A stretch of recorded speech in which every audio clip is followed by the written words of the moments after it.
custo de emprego e cesta básica públicas mínimo atual a DIEESE.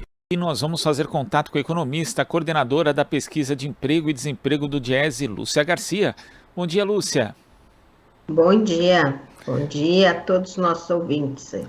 Lúcia, os números de uma pesquisa feita pela Universidade Federal do Paraná estimam em 1,5 milhão de pessoas no mercado de trabalho das plataformas digitais, isso por volta de agosto de 2021 no Brasil, o que corresponde a cerca de 1,6% dos trabalhadores do país. O estudo indicou ainda que esse número está em expansão, facilitada pela pandemia da Covid-19 e também pela recessão econômica. Quais são os impactos que esse tipo de emprego, dos trabalhadores de aplicativo acaba tendo no mercado de trabalho como um todo, Lúcia?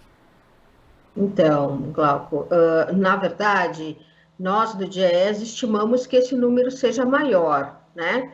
Que nós tenhamos até 4,5% da população ocupada no Brasil no modo cybercoordenado, ou seja, vários setores de atividade em que nós já temos uma cybercoordenação, pessoas que são recrutadas e que têm o seu trabalho gerenciado, né, pelas tecnologias digitais. Entre os efeitos que nós temos no mercado de trabalho, o mais abrangente é que esse é um novo paradigma de gestão, de contratação e de remuneração que começa nesse segmento, mas que deve se irradiar para outros segmentos da classe trabalhadora. Portanto, a qualidade ruim desse trabalho e vem se espraiando como um paradigma, como um modelo para todos nós, né? Além disso, esse modelo de trabalho, ele se assemelha a uma servidão moderna, né? Onde o trabalhador, ele aporta ao trabalho os seus recursos, as suas ferramentas, o seu tempo, né? E pouco absorve em termos de recompensa financeira. Então, rebaixa o mercado de todo. Essa é a meta dessa que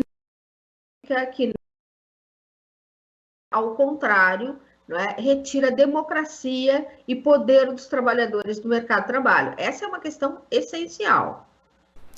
E é essencial, inclusive, ter algum tipo de legislação regulando isso, né, Lúcia? Porque hoje, por exemplo, a gente observa por esse estudo que 5,98% das disputas na Justiça do Trabalho já reconhecem a relação entre o trabalhador e a plataforma como uma relação de emprego.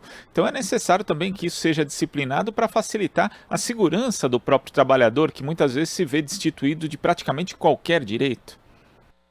Exatamente, por isso nós estivemos, né, na semana passada em audiência pública no Congresso Nacional, onde se discute um marco regulatório para esse tipo de trabalho, né? E há aí mais um problema. Por quê? Porque nitidamente há no centro da relação de emprego dos trabalhadores de plataforma, de aplicativo, uma relação de subordinação. Uma subordinação quer dizer que alguém, um terceiro, o patrão, diz para você quando você começa e quando você termina uma atividade, que modo você deve se comportar, como você vai ser remunerado. Então, há uma subordinação. Subordinação significa emprego, assalariamento, e não autonomia, emancipação, que estaria relacionado ao trabalhador autônomo, conta própria.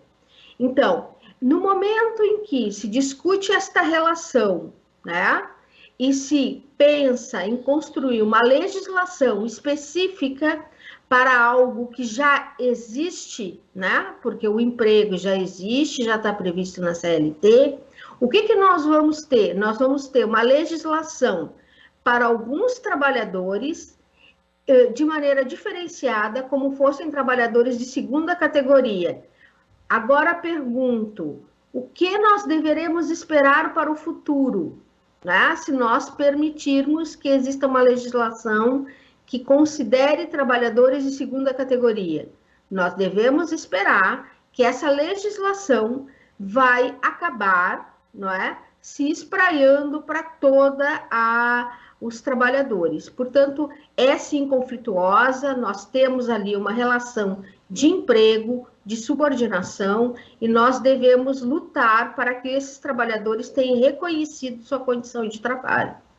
Ou seja, o correto seria a adequação à legislação que já existe sobre a normatização do trabalho no Brasil. E também o direito reconhecido à representação sindical, Lúcia, porque a gente percebe também que, incluindo aí pontos como a própria negociação coletiva, porque é perceptível nas categorias que não podem ser organizadas por sindicatos ou não são organizadas por sindicato, o quanto o trabalho acaba sendo ainda mais precarizado, não só em termos de direitos, mas também em termos de remuneração. Exatamente, e nós percebemos claramente que esses trabalhadores, ao longo do tempo, foram amadurecendo no sentido de reconhecer a importância da luta coletiva, né, da sua organização sindical. Então, nós temos como algo fundamental, né, que todo o trabalho seja decente, né, o que significa incorporar o direito à representação e à livre, não é, organização coletiva, né? Então, nós temos aí direitos individuais, direitos coletivos, né? E uma atenção muito grande dos trabalhadores para a forma de trabalho, né? Então, vamos entender como a tecnologia vem adentrando no mundo do trabalho de maneira a nos submeter cada vez mais, né? E que nós precisamos, portanto, compreender as formas como essas novas tecnologias elas se dão, principalmente do ponto de vista da propriedade do capital, que hoje é uma propriedade financeirizada, pulverizada, mas que submete os trabalhadores e cada vez mais nos aproxima a relações de trabalho muito anteriores a essa tecnologia, né? Já está bastante claro para nós que nós vivemos uma tecnologia do século XXI e relações de trabalho do século XIX. As novas tecnologias que poderiam propiciar mais tempo livre, inclusive para o trabalhador, acabam facilitando a superexploração do trabalho. Lúcia, queria agradecer a sua participação aqui no Jornal Brasil Atual de hoje. Até a próxima.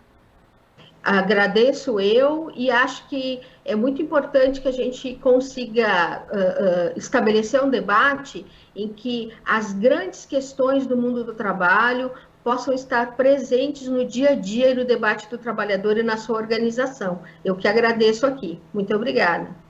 Obrigado, Lúcia. Conversamos aqui com a economista e coordenadora da pesquisa de emprego e desemprego do Diese, Lúcia Garcia.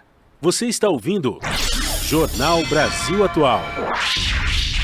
As notícias que os outros não dão.